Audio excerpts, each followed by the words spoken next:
ছোট একটা গল্প, আশা করি পুরোটা শুনে চাইবেন। আপনার চোখেও পানি চলে আসবে। রাতের বেলা মায়ের হাতে খাবার খেয়ে ঘুমিয়েছিলাম। রাত 10টার দিকে ঘুমাইলাম, কিন্তু সকাল হয়ে গেল, আমি ঘুম থেকে উঠলাম না। আরামে ঘুমাবো বলে মাও আর ডাকলো না। দুপুর হয়ে গেল, ঘুম থেকে উঠলাম না। এবার মা অনেক ডাকলো, আমি উঠলাম না। মা চলে গেল, একটু পর আবারও আসলো। এবার আমাকে অনেক ডাকলো, তারপর আমি উঠলাম না। অনেক বকলো, তাও উঠলাম না। এবার মা আমাকে একটা থাপ্পড় দিল, তাও আমি উঠলাম না। মা এবার আমার হাত ধরে টান দিল, কিন্তু আমার হাত পুরো শরীর নিয়ে নড়ে উঠলো। শরীর আমার পাথরের নেই, শক্ত হয়ে গেছে। মা কিছু না বলে চুপ করে রুম থেকে বের হয়ে বাবাকে ডাক দিয়ে নিয়ে আসলো। একটু পর বাবা ডাকার পরেও আমি উঠলাম না। এবার বাবার চোখে পানি চলে এসছে। বাবা বলল, উঠে আয়, তোকে আর কোনো কিছু বলবো না। যেমন করে থাকতে চাস তেমন করেই থাক, তবুও তুই উঠে পড়। তোকে আমি আজকে নতুন ল্যাপটপ কিনে দেব। আমি অবাক হয়ে দেখছি বাবা এত করুণা করে কোনোদিন আমাকে বলে না, অথচ আজ বলছে। আমি উঠে আসতে চাচ্ছি, কিন্তু কিছুতেই উঠতে পারছি না। এদিকে বাবা নানা রকম লোভ দেখিয়ে বলছে উঠে আসতে।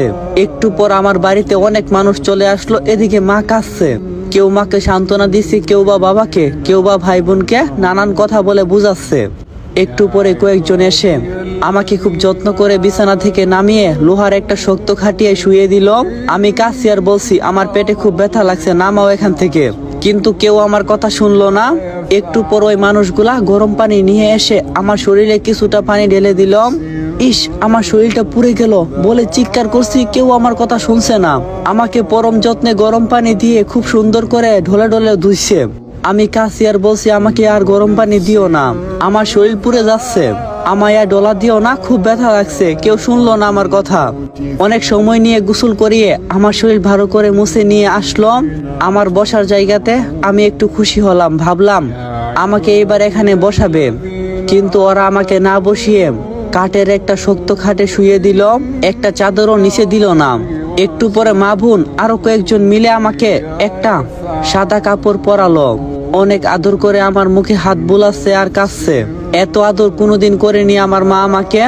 আমি অনেকবার বললাম কান্না থামাতে, কিন্তু কেউ কিছুতেই কান্না থামাচ্ছে না।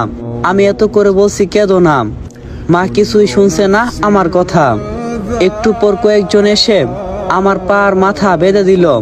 কথা বললাম একটু খুলে দো বাঁধন, কেউ আমার কথা শুনলো না। মাকে সরিয়ে দিয়ে আমাকে নিয়ে যেতে লাগলো।